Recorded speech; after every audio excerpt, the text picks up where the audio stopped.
झारखंड के सरायकेला खरसवा जिले से अंधविश्वास और कुप्रथाओं से जुड़ी दिल दहला देने वाली घटना सामने आई है। यहाँ डायन होने के संदेह में 37 वर्षीय महिला मेंगरू मुंडा की बेरहमी से हत्या कर दी गई। यह घटना 12 जून को हुई थी। पुलिस ने इस मामले में मृतका के ससुर, नंद और अन्य परिजनों समेत कुल 6 लोगों को गिरफ्तार किया है। इस हत्याकांड ने इलाके को दहला कर रख दिया है। नमस्कार दोस्तों, जोहार। महिला को उसके घर से बाहर बुलाया और फिर तेज धारदार हथियार से उसकी गला रेतकर हत्या कर दी गई। पुलिस का कहना है कि मोंगरों की हत्या उसी के परिजनों और गांव के कुछ लोगों ने मिलकर की है। पर यह इकलौती घटना नहीं है।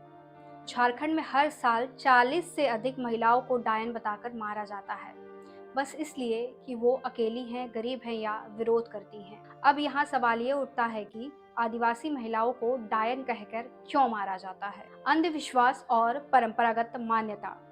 झारखंड के ग्रामीण और आदिवासी क्षेत्रों में जब कोई अचानक बीमार हो जाता है, बच्चे की मौत होती है या फसल बर्बाद होती है, तो लोग इसके लिए डायन यानी कि चुड़ैल को दोष देते हैं। स्थानीय ओझा या झाड़ फूक करने वाले गुरुजी अक्सर किसी महिला का नाम लेते हैं, यही डायन है, और पूरा गांव उस महिला को निशाना बना लेता है। जमीन और संपत्ति हथियाने का बहाना।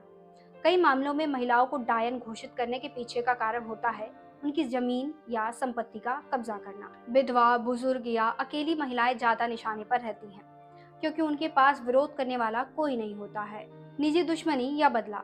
जब गांव में झगड़ा होता है, संपत्ति, पानी, जंगल या किसी जातिगत मसले पर, तो बदले की भावना से महिला को डायन बता दिया जाता है। यह तरीका स्थानीय स्तर पर सामाजिक सजा देने जैसा देखा जाता है और फिर अपराधी बच निकलते हैं। आपराधिक घटनाएं, हकीकत क्या है?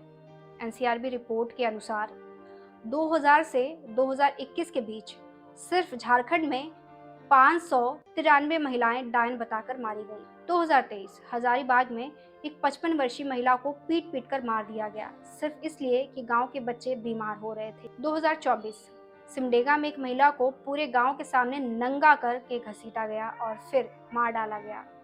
लोग मोबाइल से वीडियो बनाते रहे, कोई नहीं बचाने आया। 2025 फरवरी के माह में लोहरदगा जिले में 4 बुजुर्ग महिलाओं को डायन बताकर जिंदा जला दिया गया। एफआईआर हुई, लेकिन गिरफ्तारी आज तक अधूरी है। सिस्टम क्या करता है?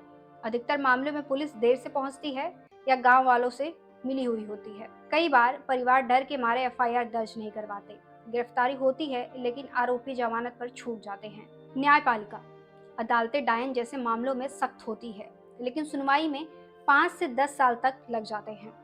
गवाह डर जाते हैं या मुकर जाते हैं। कई बार केस में बरी होने की दर बहुत अधिक होती है। राज्य सरकार और महिला आयोग। झारखंड सरकार ने 2001 में डायन प्रथा विरोध कानून बनाया, लेकिन न तो पंचायत स्तर पर जागरूकता, न स्कूल में शिक्षा और न ही स्थानीय अफसरों की जवाबदेही तय होती है। महिला आयोग वर्षों तक निष्क्रिय रहा।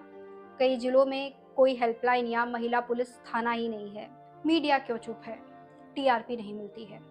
डायन हत्या जैसे मुद्दे न तो सेलिब्रिटी हैं, न ही राजनीतिक, इसलिए मीडिया इन्हें लो प्रायोरिटी पर रखता है। छोटी बड़ी हिंदी वेबसाइटें कभी कभार रिपोर्टिंग करती हैं, पर टीवी चैनलों और नेशनल मीडिया लगभग खामोश रहते हैं। दावा ये भी किया जाता है कि ग्रामीण इलाकों में रिपोर्टिंग करना थोड़ा मुश्किल है। संवाददाता नहीं, नेटवर्क नहीं, कभी कभी पुलिस भी मीडिया को अंदर जाने नहीं देती है। पत्रकारों को धमकी मिलती है कि गांव में मत घुसो, नहीं तो जान से जाओगे। राजनीतिक दबाव और बजट की कमी। कुछ केस राजनीतिक दबाव में दबा दिए जाते हैं, क्योंकि आरोपी अक्सर स्थानीय प्रभावशाली होते हैं।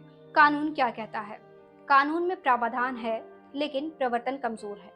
कहीं फास्ट ट्रैक कोर्ट नहीं, न ग्राम पंचायतों को ट्रेनिंग मिली है। साल बदलते हैं, सरकारें बदलती हैं, लेकिन आदिवासी महिलाओं की किस्मत नहीं बदलती।